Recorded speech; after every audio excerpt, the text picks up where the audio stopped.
37 და 38 თავით დავასრულეთ ჩვენი დაბადების კითხვა, გარჩევა და რაღაცნაირად დავიცი თუ აქამდე რამე გაიგეთ ხომ კარგია თუ არა და შეგიძლიათ ხელახლა დაუბრუნდეთ ამ თემებს ხომ. 38 თავი გახსოვთ ალბათ იუდას ისტორია იყო გადმოცემული. ისიც აღუნიშნა თუ შემთხვევითი არ არის ეგ თავი 38 თავი ძალიან საინტერესო თავია, ხო? ერთ-ერთ შვილს იაკობისას გვაცნობს, აი მე გითხარით რომ ეს შტო არის იუდას შტო, რომელიც არის ერთ-ერთი ძლიერი ის არის, მე იქით მე ბეთა-წიგნების შერო გადავალთ, აქედან გამოდის მაცხოვარი იესო ქრისტე. და ამით არის ღირებული ეგ აი ეს თავი და უნდა ვიცოდეთ ეს ასე თუ ისე სად არის, რა არის და შემთხვევითი არ არის არაფერი. ჩვენ 37 თავში მივატოვეთ იოსები და მე დავუბრუნდით 38 თავს. აი ამ ტრაგედიის მერე, რაც ძმებმა გამოიჩინეს ამ თავისი ძმის მიმართ და მოიქცნენ რა დავარქვათ იმას, რაც მათ გააკეთეს, რომ არასრულწლოვანი პატარა ძმა შურის ნიადაგზე ჯერ სასიკვდილოდ გაიმეტეს და მე რაღაცა სასწაულებრივი იმით გადაიფიქრეს და მიმართეს არანაკლებად საზარელ ფორმას, მონად გაყიდვას და იმჟამინდელი პირობებით მონობა ეს იყო ფაქტურად რა ვიცი ეს სიკვდილზე ვარესი იყო. ასე გაიყიდა ძმების მიერ ძმა ეგვიპტეში მიყიდეს აი ვაჭრებს, რომლებიც შორეული წინაპრები იყვნენ აი ტომისა, აბრაამის თავმავალი, მადიამი და იზმაელიტიანები და ასე აღმოჩნდა იოსები ეგვიპტეში ფარაონის დღევანდელი ტერმინით რო ვთქვათ, დაცვის უფროსის ოჯახში. გარეგნობით ძალიან ლამაზი ახალგაზრდა იყო, ტყობა გამჭრიახი გონებაც ჰქონდა მას და კარზე რო დატოვებენ ახლა სამსახურეთ და რაც ესეთი იმით ეს დიდი პრივილეგია არის, ხო? ესეთი იმით არ იყო ქუჩაში, ბაღში და იმაში სამუშაოს ის არ ასრულებდა. მოეწონა ტყობა პოტიფარს ეს პიროვნება და დატოვა და ყველაფრის უფლებას აძლევდა, ყველაფრის აბსოლუტურად ისე იყო დაახლოებული, მაგრამ იყო ერთი მაცდუნებელი რამ ამ კარზე პოტიფარის სახლში ეს.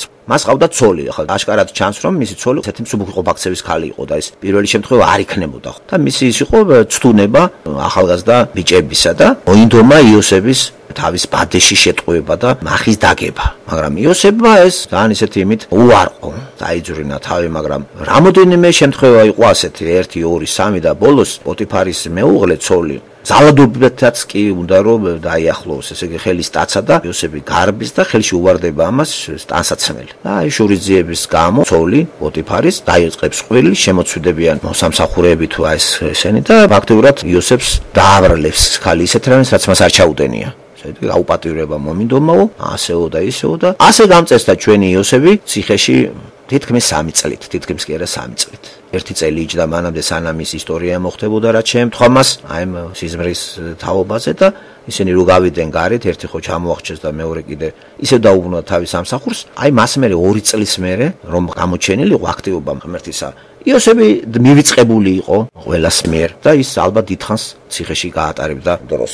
39 თავი სწორედ იწყება ამ ისტორიით. იოსების ისტორია გრძელდება აქ და 39 მე-40 თავი მეტად საინტერესო თავებია. წავიკითხოთ 39 თავი, შევეცადოთ უფრო კარგად გავაანალიზოთ კიდე აი ეს დარჩენილი რაღაც მის ცხოვრების დეტალები. აბა წამიკითხეთ.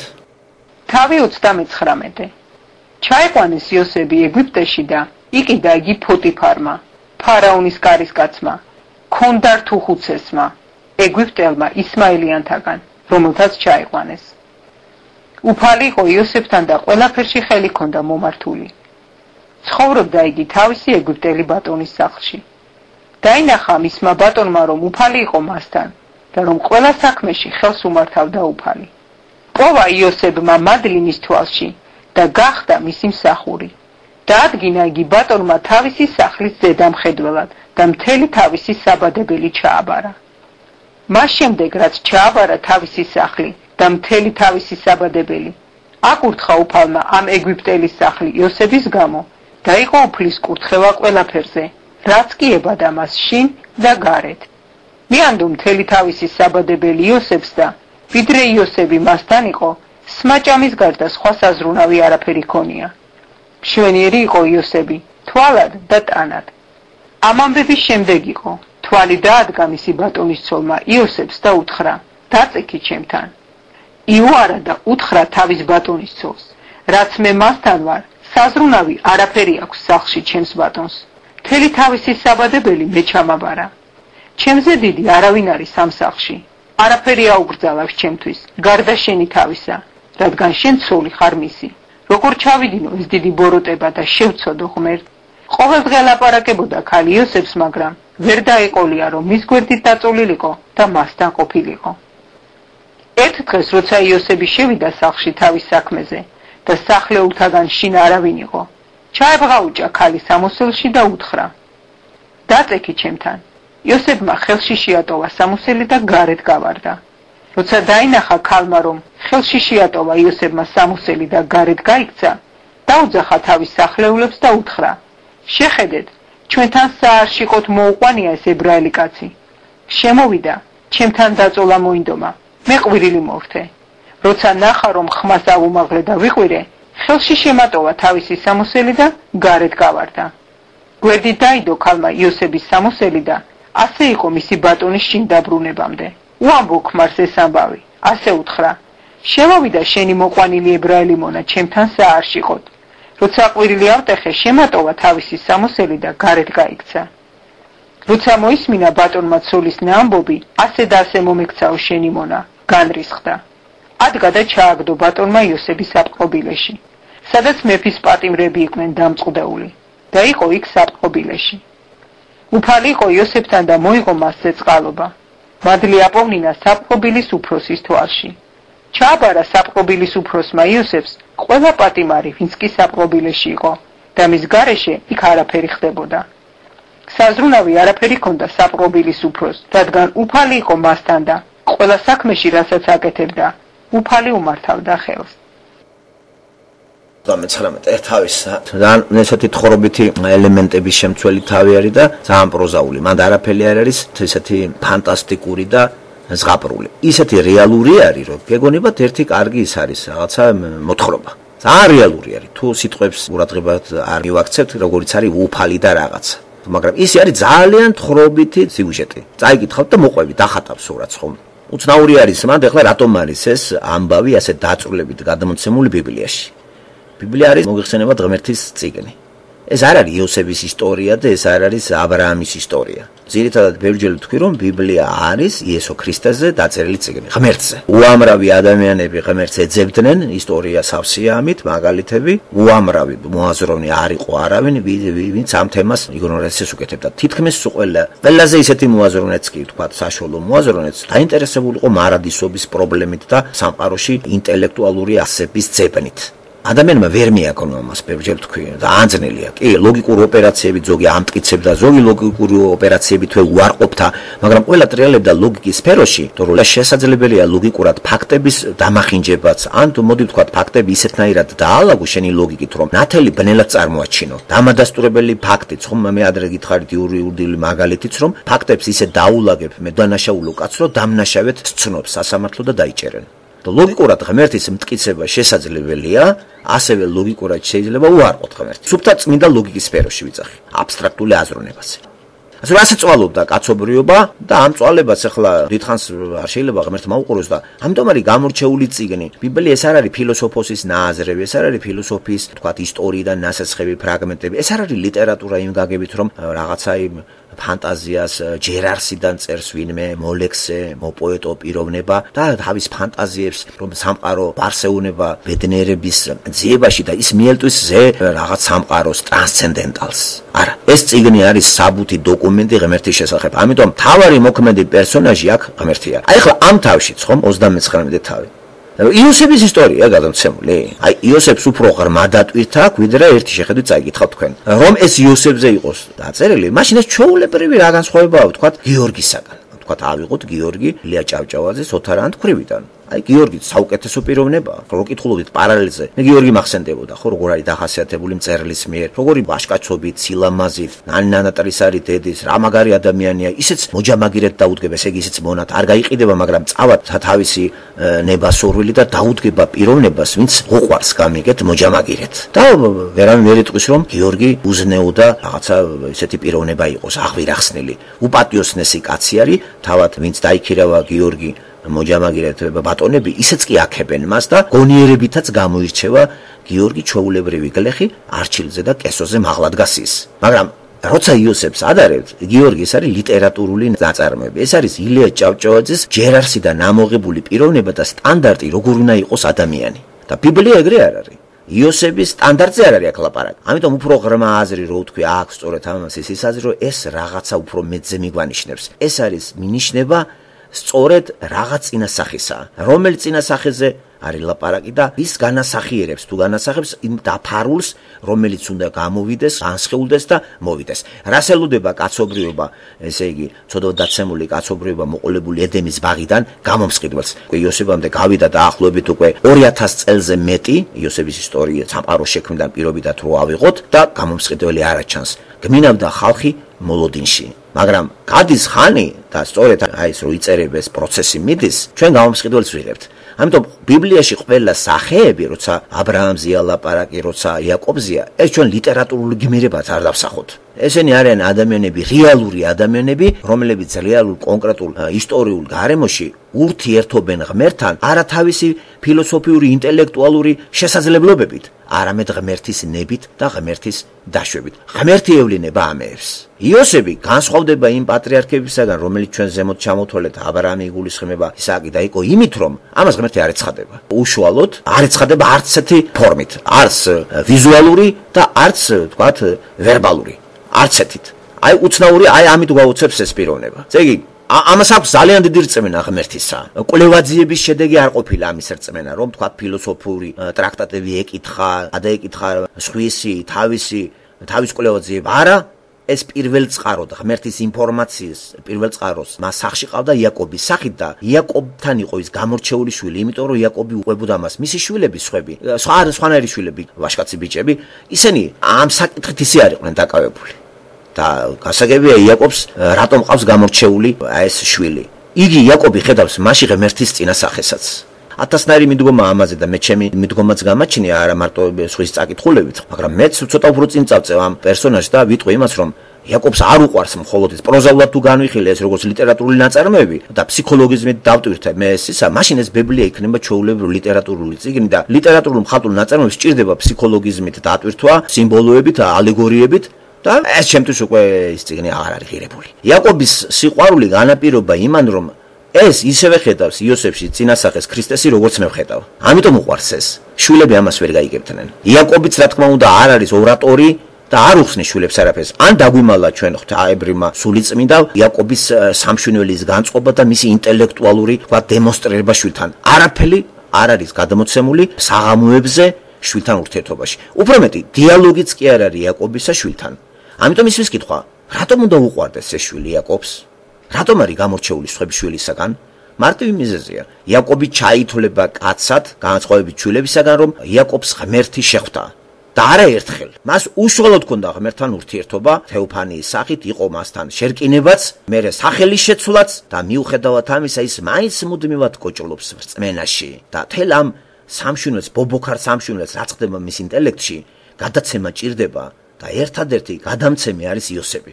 სხვა შვილებს არ აინტერესებთ ეს, თორე სხვა შვილებს შეიძლება მამა ეგონოთ უკვე გამოპროტუნებული ასაკისა გამო და იტყვიან, მამა ჩვენს დაწყებია სიბერე. სხვათა შორის ეგრეა, თუ ინტელექტუალური შვილებს მამა დაუპირისპირდება თქვათ რაღაც ისეთი ტრანსცენდენტალური სახეებით, შვილები მამას ჩათვლიან ცოტა ესეთი სიბერე შეპარული და სენტიმენტალურად და შიშრად. საქართველოში მიღებულია რომ ესე იგი რელიგია შიშრების არის რაღაც დარგი. არავითარ შემთხვევაში. აი იაკობს სწორედ იოსებში ხედავს წინასახეს. მას არ აქვს ჩვენსავით ბიბლია, საერთოდ არ აქვს მას არაფერი წაკითხული. არ იწერება ბიბლია როგორც ასეთი, იცით რომ ეს არის მე-19 საუკუნე ძველი წელთაღრიცხვით, გითხარით რომელი იმაში ვითარდება ეს ქრონოლოგია. ამ ეტაპზე იაკობი ზუსტად ამ ეტაპზე შვილი უკვე როცა უკვე მოწყვეტილია თავის გარემოს და ძალიან ძლიერი ტკივილი განიცადა მან, იმიტომ რომ ასოცირდებოდა იოსები როგორც ღმერთთან ურთიერთობა. იმიტომ რომ ღმერთი აღარ შეხვედრია იაკობს მერე. აღარ ქონია გამოცხადება მას. ჩვენ სამჯერ ვიცით გამოცხადება და აღარ არის ფიქსირებული არსად, ბოლოს აღთქმა კიდე გაუგრძელებს იმ აღთქმას, ეუბნება და მერე აღარ ხვდებით ჩვენ იაკობს, რამე თუ მეორე პლანზე გადადის ის და წინა პლანზე მოდის იოსები. და იოსებს მივყვებით ჩვენ ეგვიპტეში და მამა ჩვენ დავტოვეთ.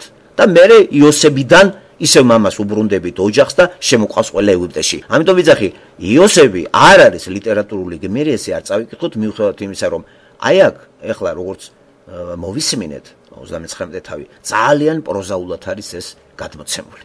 იოსების ფსიქოლოგია, იოსების ეთიკა, მორალი და რომ ეს ლიტერატურული გმირი იყოს, მაშინ რატო არის ჩაწერილი ბიბლიაში? ჩვენ ვიცით, რომ ბიბლია არის წმინდა წერილი და ეს არის ინფორმაცია ღმერთზე და ყველა გმირი რაღაცნაირი დოზით და გაგებით ეს არის სახეები მაცხოვარისა. იმიტომ რომ ურთიერთობს, იმიტომ რომ თავარი მოქმედი გმირი არის ღმერთი და ღმერთს წარმოაჩენს ესა თუ ის გმირი. ესა თუ ის რელიგიური პიროვნება, როგორც არის ა ブラ ამი, ისააკი, იაკობი და იოსები და ჩვენ უყურებთ, რომ როგორ ეცემა ერთი, როგორ ეცემა მეორე, მესამე და როცა მოვდივართ იოსებთან, უცნაური ის არის, რომ ამას ისე აქვს გამჯდარი ცნობიერებაში რწმენა ღმერთისა და ეს ინფორმაცია მამიდან აქვს მიღებული.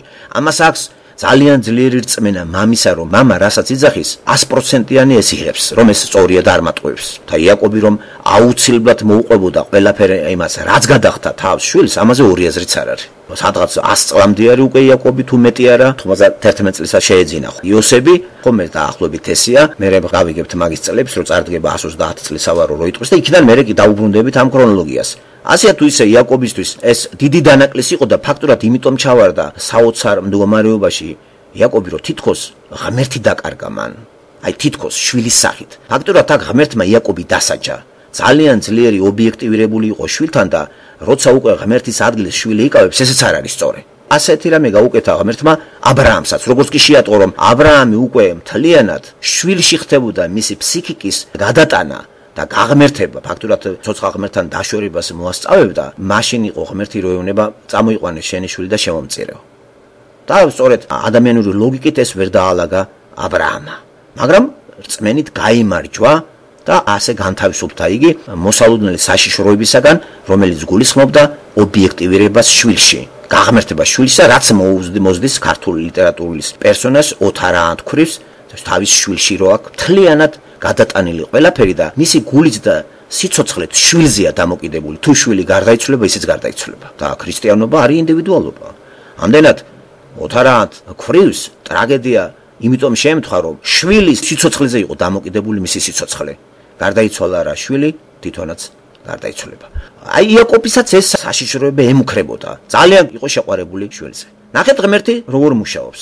ესე იგი, მისი ნების გარეშე არაფერი არ მოხდებოდა. მან დაუშვა კერძოდ ის რაც დაუშვა და რა რომ აი ძმები რომლებიც აი ამას ათვალისწინებით უყურებდნენ და მთელი რიგი მიზეზების და გამო ორნაირი ის მიმართა ღმერთმა, ესე იგი ჭკუა ასწავლა იაკობსაც და საბოლოო ჯამში მთლიანად აი ეს ოჯახი გადაარჩინა იმ წარმართული გარემოსგან, რომელ გარემოშიც უკვე იუდაც შევიდა და მთლიანად აურია ყველაფერი და საშიშროება ემუქრებოდა აღთქმას დადებულს, რომ აი ამ ტომიდან უნდა გამოვიდეს იესო ქრისტე. ღმერთმა სწორედ ამიტომ ისინი მოარიდა ქანაანს და 430 წლით უფრო წარმართულ ქვეყანაში, ეგვიპტე წარმართული ქვეყანა იყო, მოათავსა იქ და ერთი ადგილიც მიუჩინა, სადაც ისინი გამრავლდნენ. აი ამის ლიდერად წინა მოსამზადებული მათ იოსები გამოიყენა. თორე დააკვირდით როგორი ბედი აქვს ახლა იოსებს. ფაქტობრივად ამას არაფერი არ გაჭირვებია. ესე იგი, მომენტალურად კარის იმაზე არის ეს ფარაონთან დაახლოებული, ფაქტობრივად მოდი ვთქვათ, ეს იყო დაცვის უფროსი და ძალიან მაღალი თანამდებობაა ხომ ეს. აი მის სახში მიღებული და ყველანაირი იმეებით სარგებლობდა. და როდესაც უკვე აი ეს პოტიფარის ცოლის შეტევაზე გადადის, როგორ ფრაზას მოუხმობს იოსები.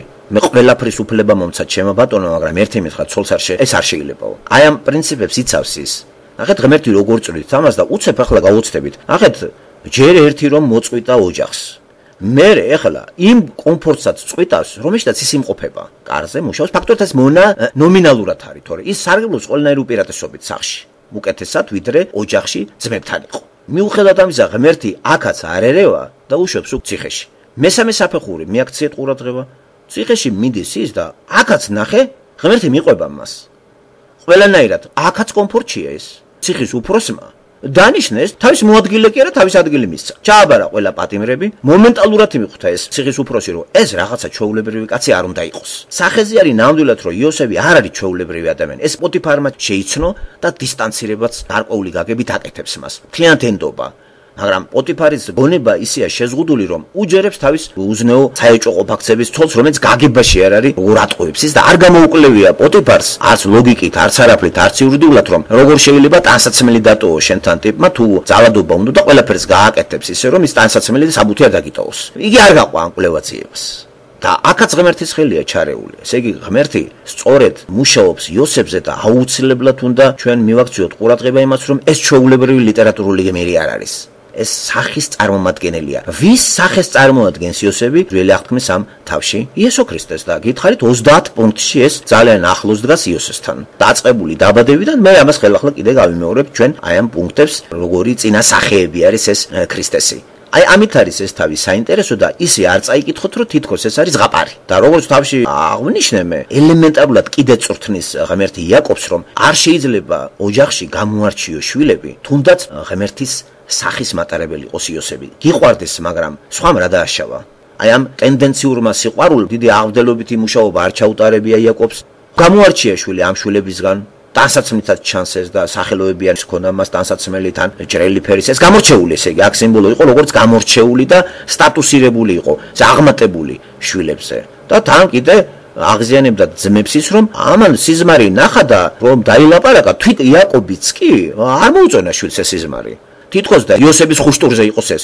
ეს წინასწარმეტყველური სიზმარი იყო 100%-იანი და არ იყო ამის ფანტაზია. და ეს სიზმარი სრულდება სადღაც 22 წლის მერე. 22 წლის მერე, როცა ძმები წარდგებიან და თავს დაუკრავენ ამას. გახსოვთ ალბათ ის სიზმარი, თივის კონები და ისინი ერთად და ორ გაბრაზდნენ ამაზე ძმები, რომ შენ ჩვენზე აღმატებული ხარო და მოდი ეს მუცლით მე სიზმარე მოვკლათ რა. შური შევიდა. ფაქტურად ძმები იჩენენ აქ ძალიან წარმართულ ფორმას.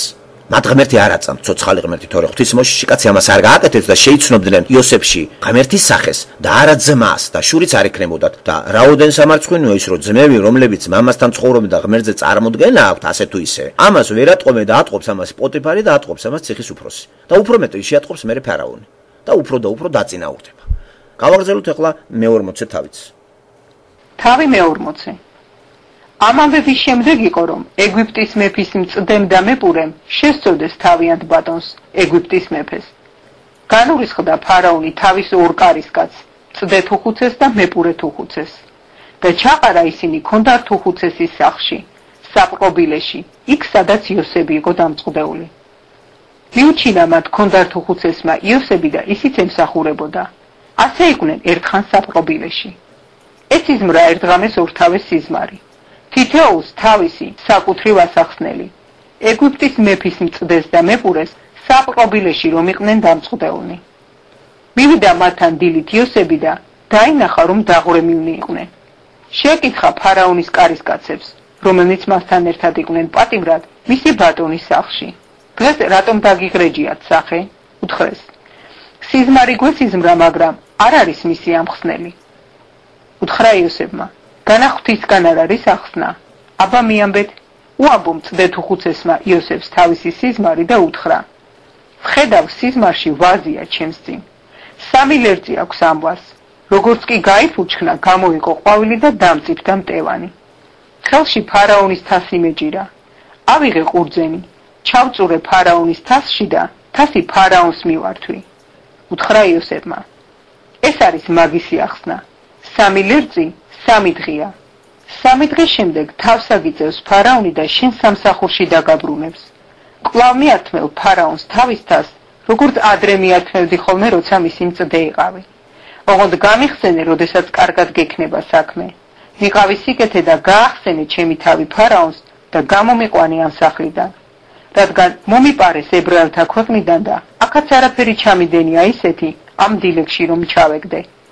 დაინახა მეპურე თუხუცესმა რომ კეთილად ახსნა იოსებმა სიზმარი და უთხრა მას. მეც მესიზმრა სიზმარი. აჰა 3 მოწნული კალათა მადგას თავზე. ზემო კალათაში ფარაონის ნაირ-ნაირი საჭმელი აწყვია, მზარეულის გაკეთებული. ჩიტი კენკავს ჩემს თავს ზემოთ იმ კალათიდან. მიიგო იოსებმა და უთხრა.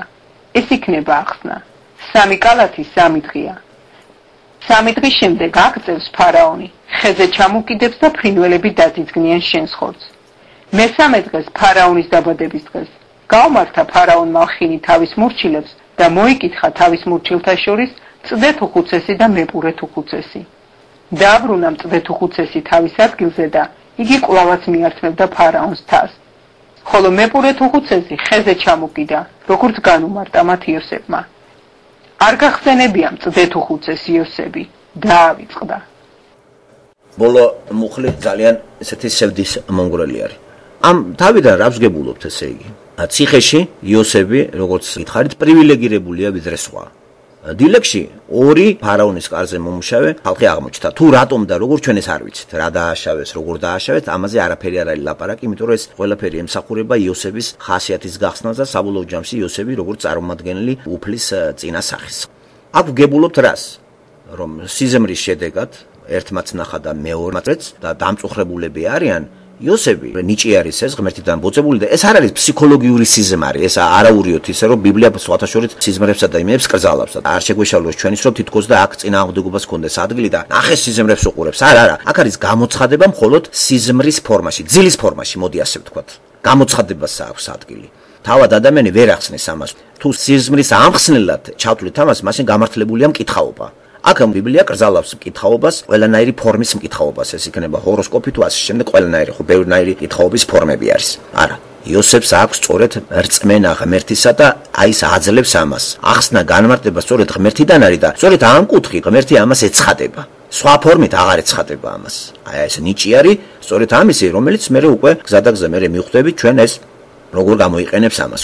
ფარაონის ორი მოსამსახურე სიზმარს ყვება და აღონებული არიან. იოსები ხსნის ერთსაც მეორესაც პურის მწდე არის ესე იგი მიმწოდებელი და ღვინეს ახლა ფარაონის კარზე მოგიხსენებათ ამათ სამსახური აქვს საერთოდ მეღვინე თუ ხუცესი ნიშნავს სანამ ფარაონი ან მეფე ღვინოს დალევს იმან უნდა გასინჯოს ეს მოწამლული არის თუ არა ძალიან ესეთი სარისკო პოსტი არის ეს იმიტომ რომ მეფეებს ბევრი მტერი ყავდათ და ხშირი იყო შემთხვევა ღვინოში საწამლავის გარევისა ამიტომ იყო თანამდებობა თასის მიმწოდებელი ის გადაალევდა ჯერ მოსვამდა და მერე გასინჯა და მერე მიაწვდიდა ასევე იყო მეპურე თუ ხუცესი ჩვენ არ ვიცით როგორ მოხდნენ ესენი დილეგში მაგრამ აი ღმერთმა დაუშვა ისეთი რამ რომ აი ნახეთ ის სიზმრის ახსნა და იოსებს შანსი ეძლევა უკვე გარკვეული რაღაცა ამასობაში 2 წელი კი არის გასული 1 წელი იყო და მერე 2 წელი კიდე ესენი რო გავლენ კიდე 2 წელი გავა მანამდე 1 წელი ფაქტორად 3 წელი ციხეში გაატარა მან და 10 წელი გამოდის ესე იგი პოტიფარის კარზე ნამსახურებდეს რომ წარდგება უკვე 30 წლის წარდგება ფარაონის კარზე ეს და აქედან ადვილია გავიგოთ მისი წლები თუ რამდენი რომ დაყო მან დილეგში რამდენ ხანს იყო პოტიფარის კარზე მოკლედ ასრულდა ის რაც თქვენ წაიკითხეთ აღარ გავაგრძელებ ამას ასრულდა ის რაც იოსებმა უწინასწარმეტყველა ამას და მკაცრი განაჩენი გამოუტანა ახლა ის ვერ შეულამაზებდა ის როგორც იყო ისე ახდა ყველაფერი აი ეს დეტალურად ერთი განთავისუფლდებოდა 3 დღის მერე მეორე 3 დღის მერე დაისჯებოდა ზუსტად ასე მოხდა და როგორც კი ეს მოხდება უთხრა მეღვინე თუ ხუცეს ღვინოს მიმწოდებელს გამიხსენე მე ფარაონთან სიტყვა შემაწიო. გავიდა რა ისე გაერთო რომ აღარ გახსენებია განაის რომ შეგნებულად აღარ გახსენებია ამას. ეხლა კიდე არის ასეთი კითხვა. რატომ დაუშვა ღმერთმა კიდე აი ამ პიროვნებაში რომ მეხსიერება გაიჩერებინა. პირველი რაც უნდა გააკეთოს კაცმა, სწორედ ეს უნდა უთხრას რა ვინ არის დილეგში ჩამტყოლული. და აქედან გადის კიდე 2 წელი. წარმოიდგინე კიდე 2 წელი. იოსები არის ციხეში. ყველასგან მიტოვებული. თითქოს ასეთი პირობებში ადამიანს რწმენა უნდა უღალატოს. არ საიდად ზახილი. არავინ, всё, გავიდა 1 წელი, 2 წელი. არაფერი არ არის ნათქვამი მის შინაგან განწყობაზე. ჩვენ ვიცით რომ მას რწმენისთვის არ უღალატია იოსებს. ესე იგი ყველანაირად იწორთობა. ახლა როგორ მუშაობს ღმერთი ამ პიროვნებაზე და შესაბამისად იოსები როგორც წარმომადგენელი და წინასახი იესო ქრისტესი. ჩვენ სწორედ ამიტომ გვიზიდავს ბიბლია და არა ვერ დავეთანხმები კიდევ მეორებ ძალიან ბევრს რომ როგორც ლიტერატურას ისე უყურებენ და როგორც ლიტერატურულ ნაწარმოებს სესხულობენ ტექსტებს და რაღაცა სიუჟეტებს და ფაბულებს და დავალებულნი არიან ბიბლიიდან, როგორც ლიტერატურიდან. თქვათ იგივე აი ისტორია გამოყენებული არის გერმანელი მწერლის თომას მანის მიერ, რომელმაც სქელტანიანი რომანი გამოაცხო სათაურით იოსები და მისი ძმები. ხო, აი ეს იყო შთაგონების წყარო ეს ადგილები, თუმცა ბიბლიასთან მას არაფერი საერთო არ აქვს. ნახეთ, თომას მანი, ათეისტი იყო, ჰუმანისტი, ბიბლიას უყურებდა როგორც ლიტერატურულ ნაწარმოებს და ეს ხა სიუჟეტს.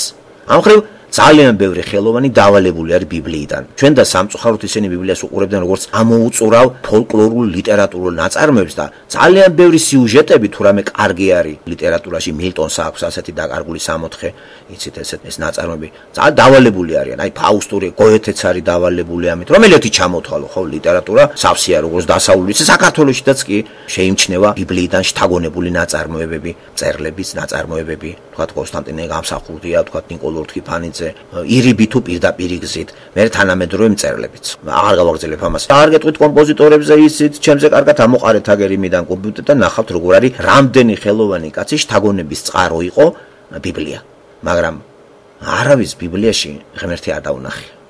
ისინი ხედავდნენ ამას როგორც ლიტერატურას, როგორც კაცობრიობის მონაპოვარს, კაცობრიობის რაღაცა კოლექტიურ ნაწარმოებს და ისტორიულ რაღაც ძეგლს. ჩვენ მასე არ უყურებთ მაგას, რამე თუ ეს არის წმინდა წერილი და ეს არის ღმერთზე. ისინი ამაში ამ წიგნში ღმერთს არ უყურებდნენ. ღმერთი დატოვებული იყო ისევე როგორც ბერძნულ მითოლოგიაში არის ზევსებზე ლაპარაკი, ღმერთებზე ლაპარაკი, პოლითეიზმი და ჩვეულებრივად ამას იყენებს ბერძნული სივრცეში ყველა დრამატურგი იქნება ეს თუ პოეტი, ჰომეროსიდან დაწყებული დამთავრებული კლასიკურ ეპოქამდე ყველა დრამატურგი. აი ესეთი წარმოსახვითი გაგება ღმერთზე ეს სწორი არ არის. ბიბლია სწორედ ამას უარყოფს და ბიბლია არის რეალური ინფორმაცია რეალურ ღმერთის შესახებ. როცა ლაპარაკი არის ბიბლიის ღმერთის მტკიცების არგუმენტაციაზე და ვამტკიცოთ ღმერთი არის თუ არა, ადამიანი ვერასოდეს ვერ დაამტკიცებს ამას, თავად ღმერთმა დაამტკიცა თავის შესახებ. ღმერთი რომ არის, ღმერთმა დაამტკიცა. იესო ქრისტე განსხეულდა და ზუსტად იგივე მდგომარეობაში აღმოჩნდა იმჟამინდელი რელიგიური წარჩინებული წრეები, ზუსტად იგივე მდგომარეობაში, როგორც იყო მანამდე უამრავი ხალხი. ვერ შეიმეცნეს რა ქრისტეში ღმერთი, კრეხელობა დააბრალეს, რომ ადამიანი ხარ და ღმერთად იხდი თავსო და დასაჯეს. ესე იგი, ისტორიაში მოხდა არნახული რაღაცა სასამართლო. კაც ადანაშაულებენ, იმიტომ რომ იძახის ღმერთი ვარო. დღეს ახლა ვინმე დაუჟიათ სიკვდილით, მხოლოდ იმ გამო რომ სიტყვით იძახის, მე ესა ვარ ნაპოლეონი, მე ქრისტე ვარ. არა, იმას დიდი მოათავსონ ფსიქიატრიულ საავადმყოფოში, ხო, საზოგადოებისთვის საშიში პიროვნება არის. და მაშინ ნახეთ რა უცნაური რაღაცა იყო, ესე იგი, ისეთი რამე იყო გაბატონებული იმ სივრცეში, რომ ეს ითვლებოდა ძალიან მკრეხელურ რაღაც აზრად გაკრული იქნა ჯვარზე და პარადოქსი კიდე ის არის, რომ დაასაჯეს განატყუილისათვის, სიმართლისათვის დაისაჯა იესო. მან სიმართლე თქვა, რომ მე ვარ ღმერთიო და თუ ჩემი არ გჯერა, ჩემ საქმეებს ერწმუნეთო. კარგი, ლაპარაკით არ გჯერა, მაგრამ საქმეებით მართლება კაცი და მტყუდება. იესოს საქმეები ხომ თვალწინ ქონდა ყველა ფარისევრეს და სულ ყველა იმჟამინდელ ისტორიულ პიროვნებას და სულ ყველამ აღიარა ეს, რომ ყველა იძახდა, ცენტურიონიც ეძახდა ამას, ზედამხედველიც იოსე რო იყო. არა, ეს არ არის ეს. ასევე იძახდა ამას ნიკოდიმოსი ღამე, ასევე იძახდა ამას ფარისევლების გარკვეული ჯგუფი, მაგრამ ვერ გაერთიანდნენ ამ საკითხში და ვერ აარიდეს კაცობრიობას და ესეთი საშინელი შეცდომა, რაც გამოწვეული იყო სწორედ იესოს ჯვარცმით.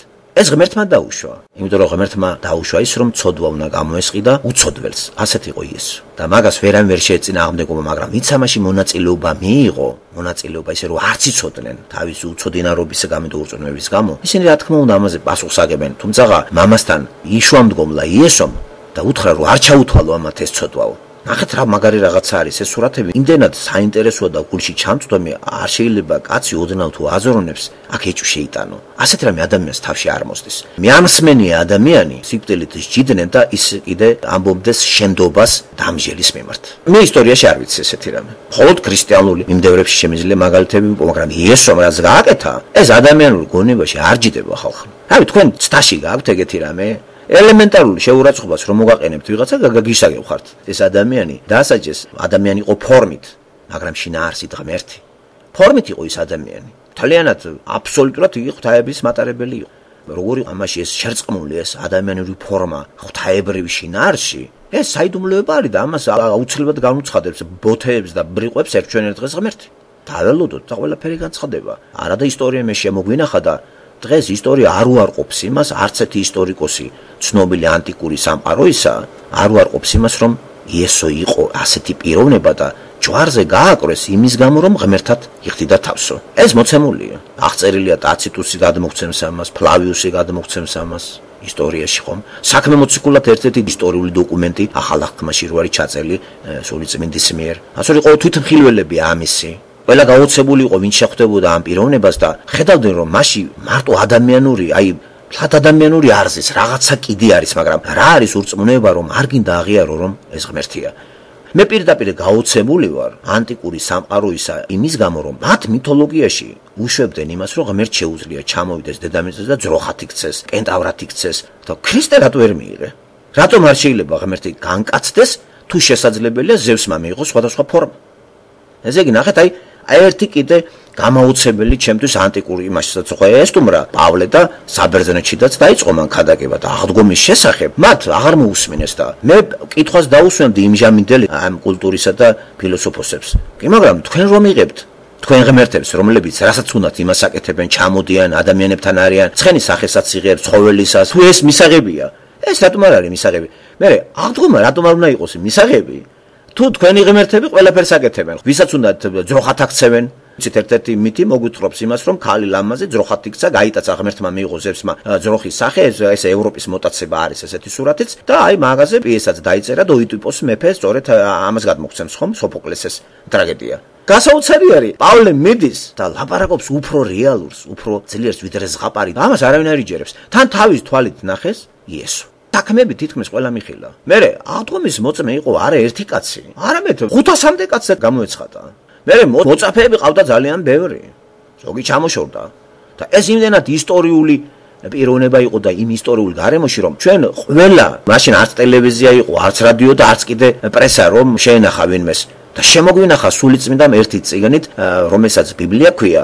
თუმცა წიგნები მრავალი ფორმაში ბიბლია რო ქვია ახალი აღთქმა განსაკუთრებით და ამ წიგნმა გამოიარა ისეთი რამე, არც ერთს არ გაულიეკა და გადარჩა. ჯერ ერთი მთლიანად ებრაელი ერი გაფანტა ღმერთმა. შემდეგ ეს ხელნაწერები სად გაქრა კაცშვილმა არ იცის.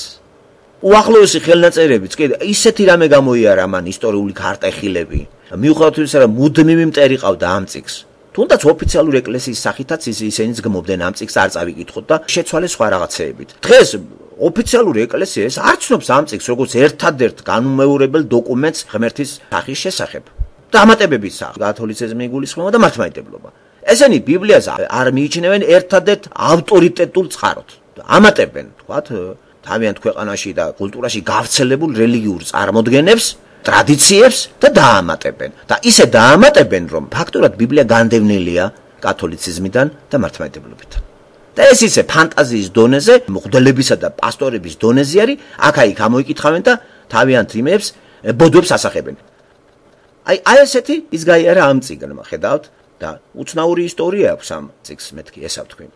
იოსებიც რატო დაუშვა ეს სახე, ამიტომ შევჩერდი მე იესოზე, რომ ფაქტურად ბიბლია ჩემთვის იესო ქრისტე არის და არა რომელიმე პერსონაჟები. ამ პერსონაჟების კითხვით უფრო შემოდის იესო და გოლგოთასთან უნდა მივიდე მე და ჯვარცმასთან და არა იოსები კი არ გადამარჩენს მე. მიუხედავად იმისა, რომ ძალიან კარგი პიროვნება არის და იოსებზე კი არ უნდა ვილოცო მე იაკობზე, აბრაამზე. მე გაოცებული ვარ ქართულ სივრცეში, რომ ლოცულობენ გიორგიზე, რომელსაც არაფერი არ გაუკეთებია იმას. თუ ლოცვა შედალოცულ ან მოსეზე ილოცე, ან აბრაამზე ილოცე, რა ვიცი, ესენი ღმერთს ხვდებოდნენ და მე არცად არ გამიგია და არ წამიკითხე, რომ გიორგი ვინმე. გიორგის ეცხადება ღმერთი. გიორგის კი არა, იოსებს არ ეცხადება ღმერთი. გიორგის გამოეცხადებოდა? ვინ გითხრათ ეგა? იოსებს არ ეცხადება ღმერთი. დავითს არ ეცხადება ღმერთი. სოლომონს არ ეცხადება ღმერთი. აი ესე უშუალოდ, აი როგორც ჩამოთვალე მე წინა პატრიარქები და საერთოდ ადამიანს. ესე არა, ხო, ასე რომ რას ბატყუებენ? განდევნილი არის მეგობრებო მაქსივციდან ქრისტეს სწორი წარმოდგენები და ჩაანაცვლეს ეს.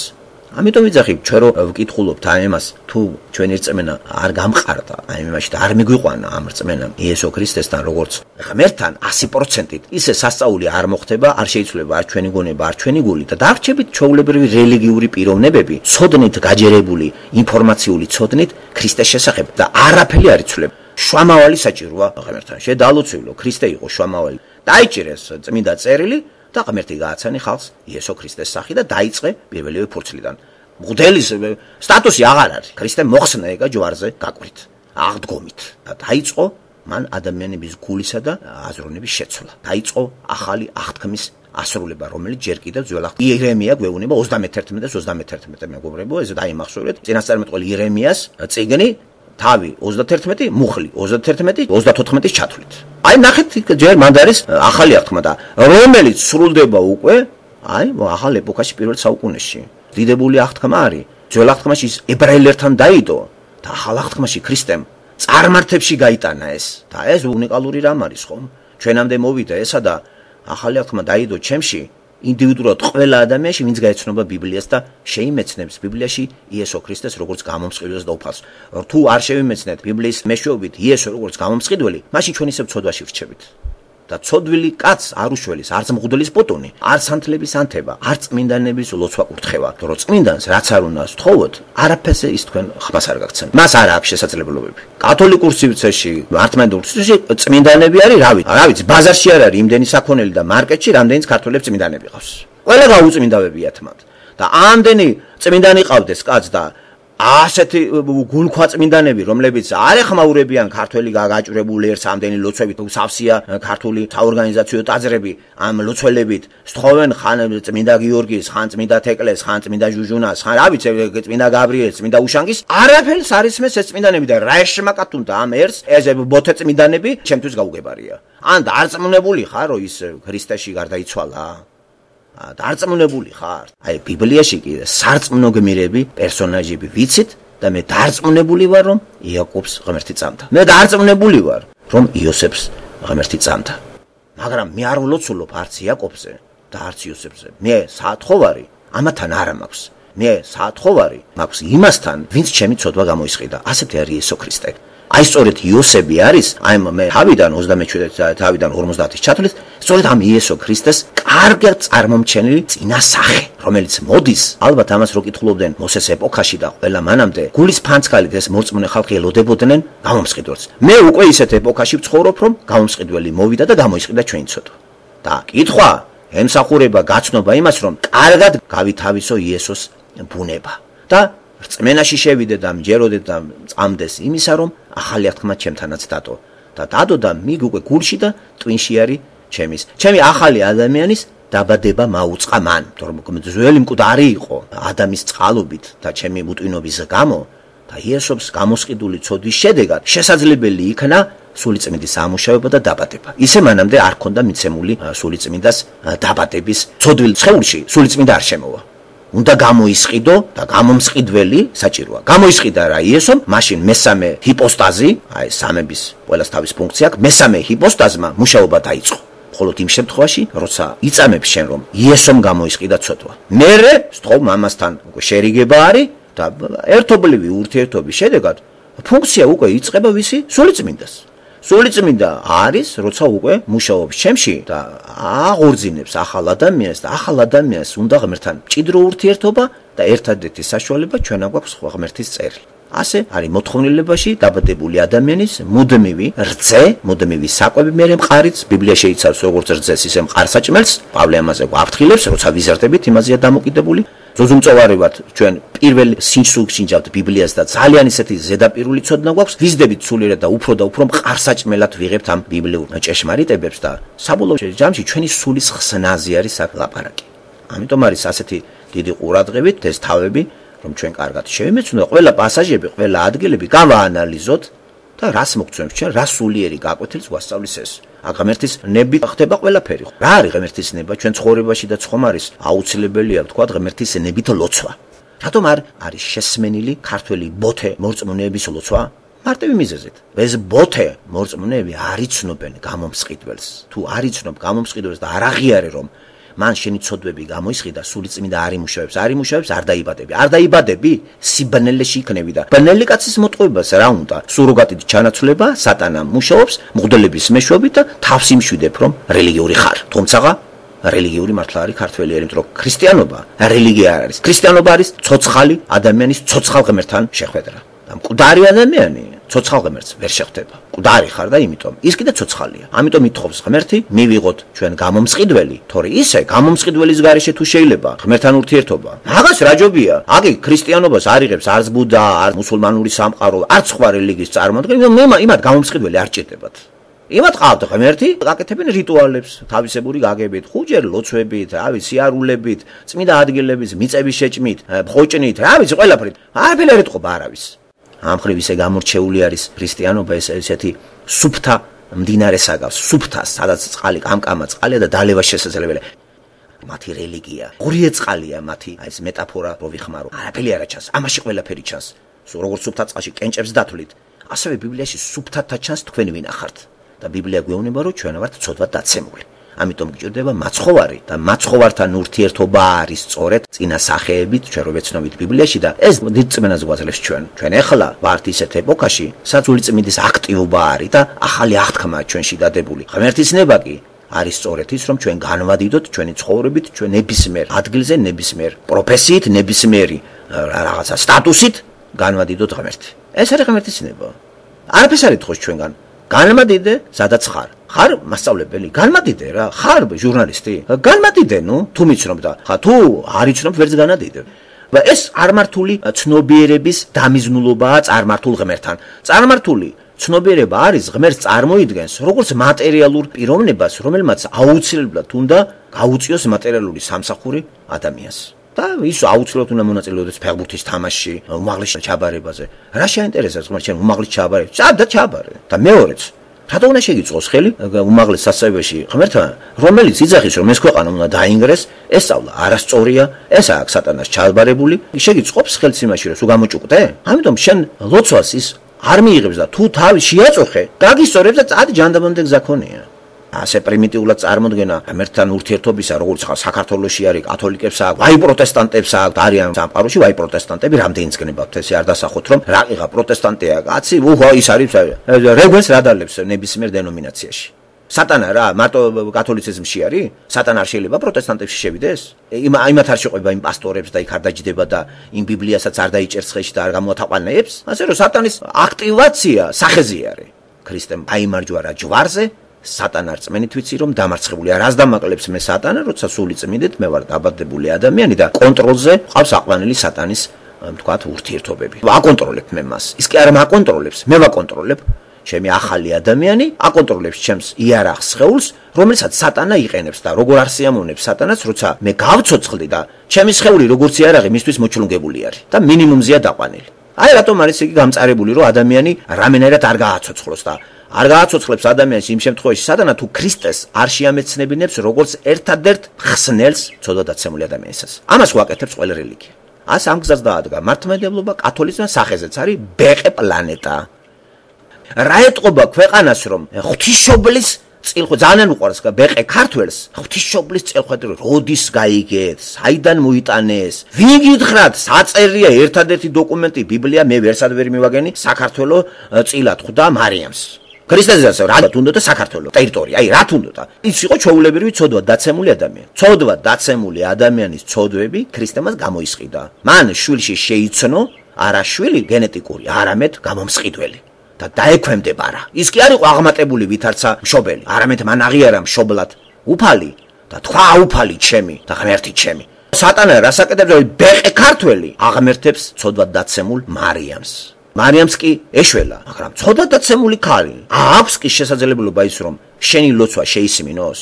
ეს არ ვთქვი არსად რომ ვილოცოთ მარიამზე. ლოცვის გაკვეთილი ელემენტარული მოდელი არის ახალ აღთქმაში. მოწაფეების კითხვაზე როგორ ვილოცოთ? ასე დაწერია რომ ვილოცოთ მარიამზეო. იქ წერია მამაო ჩვენო და არა დედაო მარიამ ჩვენო. იქ მამაო ჩვენო რომელი ხარ ცათაშინა? მამა. საწერია იქ რომ მარიამზე უნდა ვილოცოთ, გიორგეზე ვილოცოთ, წმინდა ისტორიულ პირებზე ვილოცოთ, ეროვნულ ისტორიებზე ყველას თავთავისი ისტორიული გმირები ყავს. რა ნახეთ სატანა რასაკეთებს? ოღონდ ქრისტესთან არ მიხვიდე. ქრისტეს არ თხოვო. ქრისტე არის შუამავალი, ცოდვად დაცემულ ადამიანსა და მამა ღმერთს შორის. ეს გაიდო ხიდად. ამან გამოისყიდა ჩემი ცოდვები და არა მარიამმა. მარიამიც გაუბედურებული იყო და ისეც ელოდებოდა ამას. უბრალოდ მას ერგო წილად და ნებისმიერ ქალს შეიძლება ეზრქობოდა ნებისმიერს, მაგრამ მარიამ იმიტომ რომ უნდა აღსრულებულიყო დოკუმენტი ბეყე მორწმუნესათვის, სარწმუნო უნდა ყოფილიყო ის რომ დაპირება ასრულდა და იმ გენეტიკაში, იმ გენეალოგიაში მარიამიც მოიხსენიებოდა.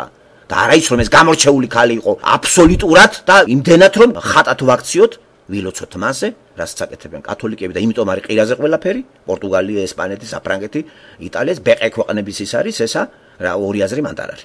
მადლი რომ არის, მადლი არ ნიშნავს იმას რომ იწონებს ღმერთი თქვათ იმ საქციელს რაც ხდება ამ ქვეყნებში. ის რაღაცნაირად თავისი სახელის იმასაც უფრთხილდება პრესტის და წარმატებულიც თუ არის ქვეყნები მხოლოდ იმიტომ რომ მანდ არის მარცვლები ქრისტიანული. ჩვენთან ეს მარცვალი ჯერ არ შემოსულა. ერი რომელიც ესეთი დაბნელებულია, რომ ამ ფანტაზია, მითოლოგია შემოიტანა, გააღმერთა და იძახის რომ საქართველო არის ღვთისმშობელი მარიამის წილხვედრი ქვეყანა და არაფერი არ მოგვიო. ეს არის სისულელი.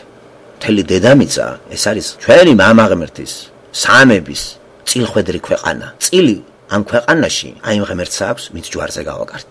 და ყველა კუთხე არის მადლით მოფენილი თუ შენ აღიარებ იესოს გამომსყიდველად. თუ არა და ეს ახლა არის ფანტაზიები რომ ცირა ყველას თავისი წილხვედრი ქვეყნები აქვს. როდის დაარიგა მიწები ღმერთმა მე არ ვიცი და რატომ უწილა და მარიამს საქართველოს ესეც არ ვიცი, ხომ? საწერია მე არ ვიცი.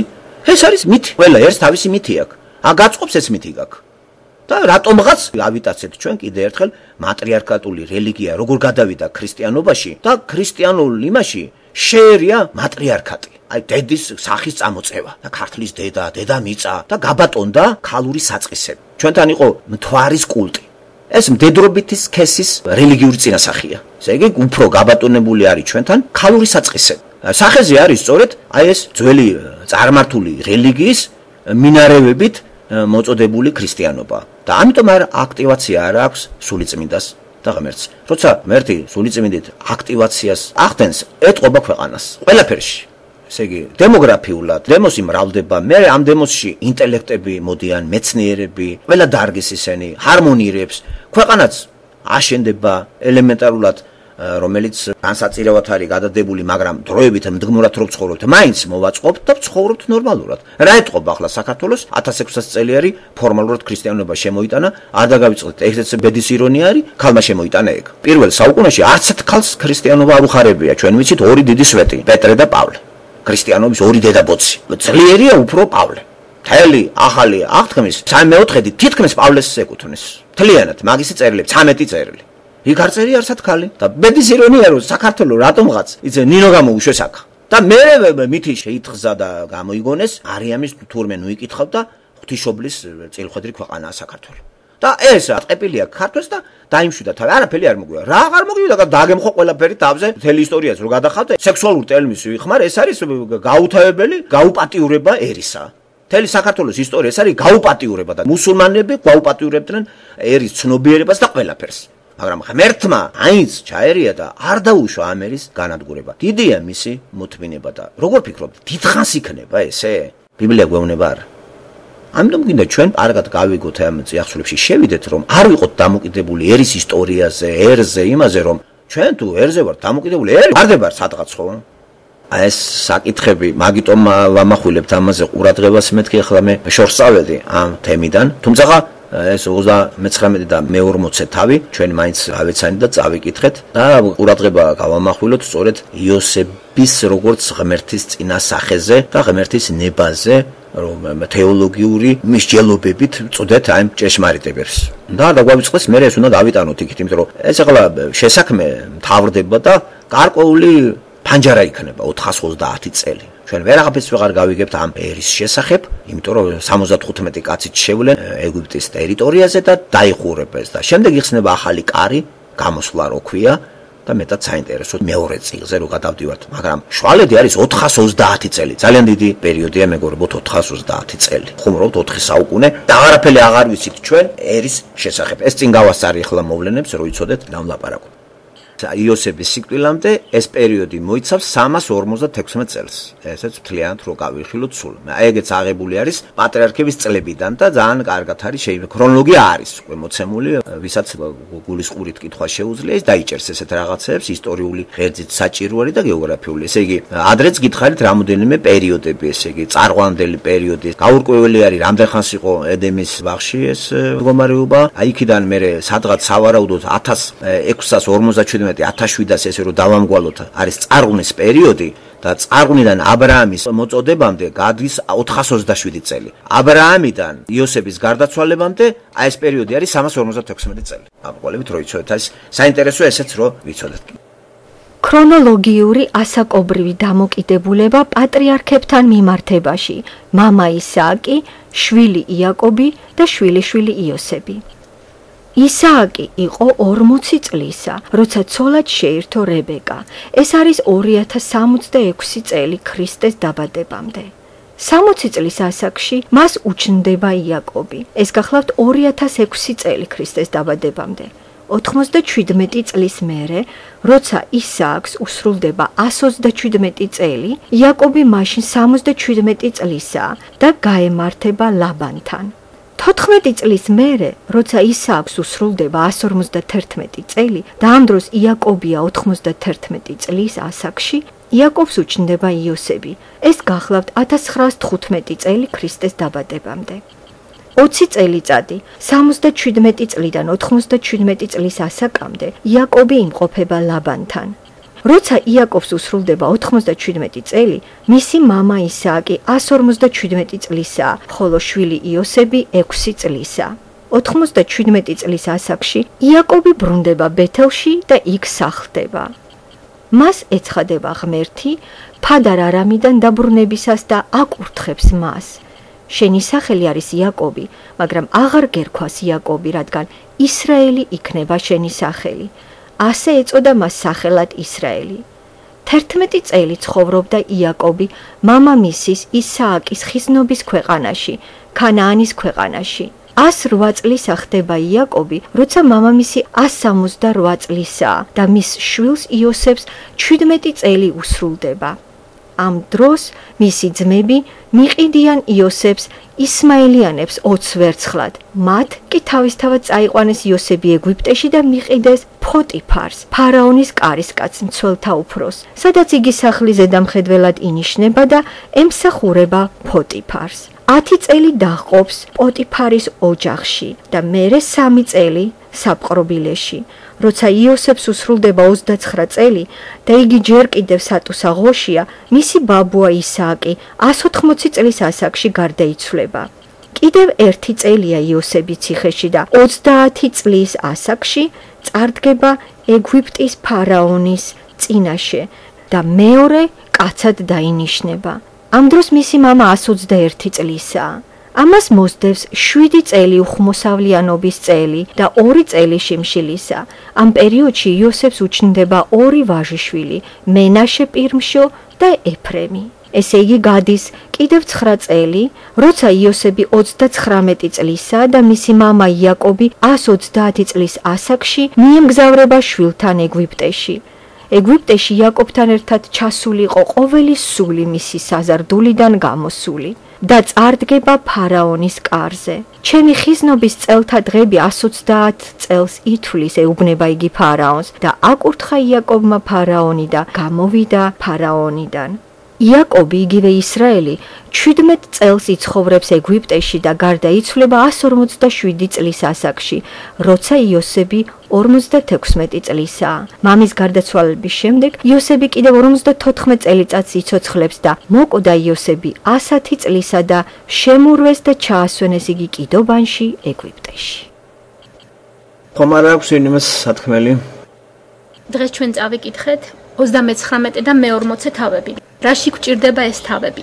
რაში გამოგვადგება? ეს ხო შეიძლება ერთი წაკითხვით ადამიანმა ეფიქროს, რომ ეს არის უბრალოდ იოსების ისტორია, მაგრამ აქ ბევრჯერ იქნა აღნიშნული, რომ იოსები არის იესო ქრისტეს წინასახე. და ვიცით, რომ ბიბლია, რომელიც სულიწმინდით არ დაწერილი, ბიბლიაში არაფერი ზედმეტი არ არის. ერთი კითხვა მინდა დაგისვათ ყველას და ცოტახს მე თვითონ გავცემ ამ კითხვაზე პასუხს. თუ ვინმეს გახსოვთ, როგორ მთავრდება იოანეს სახარება 21 თავის სულ ბოლო მუხლი რა არის? შეიძლება გაგახსენეთ და უბრალოდ ახლა ამას ვიტყვი და ერთი აქცენტი მინდა ამაზე დავსვა, რატომ მოხდა ისე, რომ ეს მეოთხე სახარება, რომელიც ითვლება ერთ-ერთ ძლიერ სახარებას, რომელიც თითქოს არწივის მხედიდან არის დაწერილი, მთავრდება აი ასეთი სიტყვებით. კიდევ ბევრი სხვაც არის, რაც იესო მოიმოქმედა, რომელიც დაწურულებით რომ დაწერილი იყო, ვფიქრობ, მთელი წუთი სოფელიც კი ვერ დაიტევდა დაწერილ წიგნებს ამის შესახებ. ამინ. იესო ქრისტე დედამიწაზე ქადაგებდა 3 წელიწადი. მან სულ 33 წელი იცხოვრა დედამიწაზე ადამიანებს შორის და თავისიანებმა იგი არ შეიცნეს. ცოტანი იყვნენ, ვინც იგი აღიარეს მესიად, მხსნელად და იწამეს. წარმოიდგინეთ, დედამიწაზე ღმერთი რამდენ სასწაულებს აკეთებს და ყველაფერი ეს რო დაწერილი იყო, მაშინ საერთოდ რა მოხდებოდა. როდესაც თვითონ იესო ქრისტეს მიერ ჩატარებული სასწაულებიც კი ვერ დაიწევდა წუთი სოფელსო. და ეხლა ეს თავებიც სულიწმინდამ ჩვენ რომ მოგვაწოდა 39 მე-40 თავით შემთხვევით არ არის დაწერილი. ისე მიუბრუნეთ ახალი აღთქმის ესეთ ადგილს. მეორე ტიმოთეში წერია 3:16. მთელი წერილი ღვთივსულიერია და სასარგებლოა. ის სასარგებლოა სასწავლებლად, სამხილებლად, გამოსასწორებლად და სარიგებლად სიმართლეში. იოსების ამ ორ თავს რო გავეცნობთ, რამდენი რამ არის კარგი ჩვენთვის გასაგები, გარდა მარტო იმასაც რომ თავი დავანებოთ, რომ ის წინასახია იესო ქრისტესი. ახალგაზრდა მამაკაცისთვის, ახალგაზრდა ბიჭისთვის ეს რამდენად კარგი რამ უნდა იყოს, იმიტომ რომ იქ ბევრ რამეს დაინახავს, ისეც რაც ქრისტიანმა მორწმუნე ღირსეულმა მამაკაცმა უნდა ატაროს თავის ერთ-ერთ ნიშან-თვისებას, თავშეკავება, ყველანაირ სიტუაციაში გაწონოსწორებულობა. როდესაც მას ქალი ხაფანგს უდევს, იმანზე მაღლა რო დადგება იმ სიტუაციაზე და გადალახავს თავის ხორციელ თქვათ სურვილებს და იმას და პირველ ადგილას იმის წინ დაყენება, რაც უფრო მნიშვნელოვანია. აი ეს პატარა მომენტიც რომ აი ყველა ახალგაზრდა მამაკაცმა აქედან ისწავლოს, რამდენად იგი მოიგებს, იმიტომ რომ იოსებს ყოველთვის თავის გონებაში პირველ ადგილას დაყენებული ქონდა ღმერთის რწმენა და ის ღირსება, რომ იგი ემსახურებოდა თავის ბატონს და როგორ გაბედავდა იგი, რომ გაეკეთებინა და მის ბატონის ცოლთან დაწოლილიყო. მესიგენერთან ამას მივაქციე ყურადღება და გაგიზიარებთ, რომ ძალიან ხშირად ცოდვა, ისევ ამ ხას თუ გავყვებით ახალგაზრდა მამაკაცში შემოდის თვალიდან. არ მარტო მამაკაცში, თუნდაც გავიხსენოთ დაბადების მესამე თავში, მეექვსე მუხლში თვალიდან რომ შემოვიდა ცოდვა და იხილა დედაკაცმა ევამ, რომ ხე კარგი ჩანდა საჭმელად. ესე იგი თვალით შეცდა ევა, დაინახა და მოინდომა. ამ თავში 39 თავში ვკითხულობთ. ამის შემდეგ იყო რომ დაადგა იოსების ბატონის ცოლმა იოსებს თვალი და უთხრა დაწიკი ჩემთან. ნახეთ ხაზგასმული აქ რომ თვალს დაადგავს ცოდვილი ადამიანი რაღაცას, მოინდომებს რომ ის გახდეს თავისი ჟინის აღსრულების საგანი და მასნა რომ ეს თავისთვის დაიკმაყოფილოს. აი თუნდაც წინა თავში ჩვენ რომ გავეცანით ამას წინა 38 თავში და დაინახა თამარი იუდამ და მიიჩნია ის მეძავე ქალად, რადგან მას რიდე ქონდა ჩამოფარებული, მიუბრუნა თამარს და უთხრა შემოვიდე შენთან. ესე იგი ნახეთ თითქოს დანახვიდან შემოდის. ევამ დაინახა, მოუნდა ნაყოფი. იუდამ დაინახა, მოუნდა ქალი. პოთიფარის ცოლმა, იოსების ბატონის ცოლმა დაინახა იოსები, თვალი დაადგა მას და ჟნის დაკმაყოფილება უნდა. ესე იგი მესიუ ჰენრი აქ გვაფრთხილებს რომ ახალგაზრდებში ეს ძალიან ხშირად ხდება, რომ ისინი უფრო სხეულის თვალიდან ხედავენ, გარეგნობას აქცევენ ყურადღებას და მათ წარმოსახვაში რაც მათთვის უფრო სასურველია, იმას ეპოტინებიან. ხოლო როდესაც უკვე ადამიანი დამჯდარი არის გონებით, თავისი გამოცდილებით, ის უკვე თვალით კი აღარ იყურება, არამედ მას უკვე სხვანაირი ხედვა აქვს, სულიერი ხედვა აქვს. შემთხვევით არ არის რომ პატრიარქები თვალით დაავადებულები იყვნენ ხოლმე, თქვათ, იგივე ავიღოთ ისააკი, იაკობსაც მელე თვალთ აკლია, მაგრამ ეს ლაპარაკი არის მის ხორციელ თვალზე. პავლე ვიცით მისთვის როგორი ეკალი იყო, მას თვალების თქიობდა, აწუხებდა. იმიტომ რომ სულიერ ადამიანში ხედვა გადადის არა გარეთ ყურება ფიზიკური თვალებით, არამედ უკვე სულიერი ხედვა და მათ უკვე შეუძლიათ ანალიზი გააკეთონ მოვლენებით, დაალაგონ ისინი ფაქტები, გაანალიზონ და მათ აქვს უკვე სულიერი ხედვა, რომელიც იყურება იმ ფაქტების მიღმა და კიდევ უფრო სხვა რამეს ხედავს. ერთი რამ კიდე მომენტი, რაც შეეხება აქ სიზმრებს. ჩვენთვის უკვე ცნობილი ფაქტი არის და თითქოს შეჩვეულები ვართ, რომ ბიბლიაში ხშირად ხვდებით ღმერთი ეცხადება წინასწარმეტყველებს, ეცხადება თავის მორწმუნე ხალხს და აცნობს წინასწარ რა მოხდებაო. მაგრამ აი ამ ორ თავში რო წავიკითხეთ, ნახეთ, ღმერთი სასწაულებრივად სიზმარს მოუვლენს არა ებრაელს, არა მორწმუნეს, წდეთუ მხუცეს და მეპურათუ ხუცეს. ესენი ჩვეულებრივი ცოდვილი ეგვიპტელი ადამიანები იყვნენ, მაგრამ რასაოცარია რომ ღმერთი თვითონ წვიტავს, როდის, როგორ, რანაირად და თუნდაც გამოიყენოს ცოდვილი ადამიანები, მათ სასწაულებრივად სიზმარს ანახებს და იმ სიზმრებიდან გამომდინარე, მერე ყალიბდება ის, რომ 2 წლის მერე გაახსენდება მწდეთუ ხუცეს, როგორ სასწაულებრივად ახსნა ეს სიზმარი იქმოყოფმა ახალგაზრდა ებრაელმა ბიჭმა. მივაქციოთ ყურადღება იმას, აქ ითქვა კიდევაც, რომ როდესაც სიზმრების ახსნაზე მიდგება ჯერი, ეს ჩვენ არანაირად არ უნდა გავაკერპოთ და იოსები ფარაონის წინაშეც კი ხას უსმევს. განასიზმრების ახსნა ვისგან არის? ეს ღმერთისგან არის. ღმერთი არის ამ ყველა სიზმრების ინტერპრეტატორი და იგი გვაძლევს ყველანაირ ახსნას და განმარტებას. და ჩვენ უკვე ცოდვილ მოკვდავ ადამიანებს ეხლა რო ცხოვრობთ, არ გვჭირდება ჩვენი სიზმრების გაზოგადება და იმაზე რაღაც თეორიების დამყარება, იმიტომ რომ ყველაფერი უკვე ნათლად მოცემულია ჩვენთვის აი ამ წიგნში, ბიბლიაში. ერთი რამ კიდე რაც მინდა თქვენ გაგიზიაროთ, გაგახსენოთ უფრო, ალბათ თქვენ უკვე ყურადღება მიაქციეთ, როგორი მოთმინებით არის აღჭურვილი იოსები, როდესაც იგი არ არის მიამბოხე, ციხეში არის, სიზმარი აუხსნა წეთუ ხუცეს სთხოვა რომ სიტყვა შეეწია იქ და განეცხადებინა სხვებისთვისაც რომ იგი უდანაშაულია, როგორ ელოდება იგი კიდევ 2 წელიწადი. ღმერთს თავისი, ესე თქვა ინგლისური სიტყვა ვიხმაროთ, schedule აქვს, თავისი განრიგი, დროში მას ყველაფერი გამოზომილად წუთი-წუთზე დალაგებული აქვს, როგორ რა უნდა მოახდინოს. ეხლა 2014 წელი მიმდინარეობს, ხომ? ღმერთმა იცის კიდე როდის უნდა მოხდეს მთელი ომები, როდის უნდა დაიწყოს დიადი ურვის ჟამი, მე როდის უნდა დაიწყოს ის 1000 წელიწადი, როდესაც დედამიწაზე იესო ქრისტე იმეფებს, მთელი დედამიწის პრეზიდენტად და პატონპატრონად, ეს ჩვენ არ ვიცით. იესო რომ სხეულში იყო მოსული, მანაც თქვა რომ ეს ყველაფერი ჟამები მამა ღმერთის ხელშია, მის ხელშია და როგორი მორჩილი არის იოსები რომ იგი ელოდება მისთვის ერთი კვირის მოთმენა, ერთი თვის მოთმენა, რამდენად მტკივნეული ყოფილიყო რომ იცის მან უდანაშაულად არის ციხეში. არ ჩაუდენია არაფერი ისეთი რომ ძმებს გაეყიდათ. არ ჩაუდენია დანაშაული პოტიფარის წინაშე რომ მისმა ცოლმა მსჯავრი დადო, თითქოს გაუპატიურება უნდა და მისი. ის მაინც მოთმინებით ელოდება. მან არ იცის 10 წელი უნდა ელოდოს კიდე თუ რამდენი ხანი, მაგრამ იგი ელოდება და 2 წლის თავზე მე ვგებულობთ, 2 წლის თავზე მოხდება ისე რომ მას აღამაღლებენ ფარაონთან. ეხლა იმაზე რომ მომდი რომ ღმერთს თავისი განრიგი აქვს და სქეჯუელი მეთქი დედამიწაზე, ხო? ღმერთმა უკვე იცოდა, რომ უნდა დაწყებულიყო რაღაც სასწაულებრივად უხმოსავლიანი წლები 7 წლის განმავლობაში. 7 წლით ადრე, სანამ ეს უხმოსავლიანი წლები დაიწყებოდა, იქნებოდა ალბათ ჩვეულებრივი მოსავლიანი წელი. კიდე 2 წელი თუ აქეთ გადმოხდა, კიდე ძალიან ჩვეულებრივ რამე იქნებოდა. ესე იგი, უნდა დალოდებოდა იოსები, მან ხომ არ იცოდა ეს რამდენ ხანს გასტანდა. ჩვეულებრივი 2 წელი უნდა გასრულებულიყო და მე როდესაც იგი წარდგებოდა ფარაონის წინაშე, მერე დაიწყებოდა უხმოსავლიანი წლები და ეს ღმერთს წუთი-წუთზე გათვლილი ჩაფიქრებული ჰქონდა. და ბოლოს ჩემი საუბარი ამით მინდა დავამთავრო, ისევ რომ პირველ თემას მიუბრუნეთ, რომ რაც კი დაწერილია ბიბლიაში იოანესთან წერია მე-20 თავი 31 მუხლი. ეს კი დაიწერა, რათა ირწმუნოთ, რომ იესო არის ქრისტე ძე ღვთისა და რათა მორწმუნეებს კონდეთ სიცოცხლე მისი სახელით.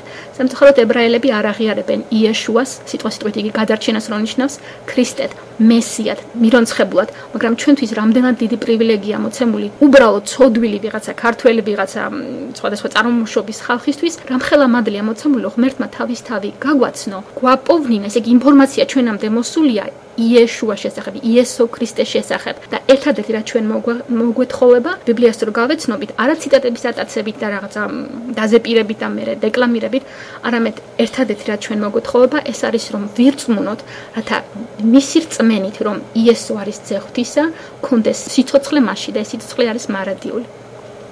ესე იგი, ინფორმაციული ისეც მიიღეთ ბევრი ამ საკითხთან დაკავშირებით და თუ გაამახვილებთ ყურადღებას თავებზე, უკეთესი იქნება კიდე ერთხელ ჩვენთვის ახლა ბერჯელ უბრუნდებით ამ საკითხს და ეს ჩვენთვის ისეთივე ბუნებრივი მოვლენაა, როგორც თქვათ რა ბევრი რაღაცეები, აი ფიზიოლოგიური გენებავთ ჰაერის ყლაპო და ასე. თუ მოთხოვნილებაში ესე არ იქნა, ეს ინფორმაცია დავიწყებას მიეცემა.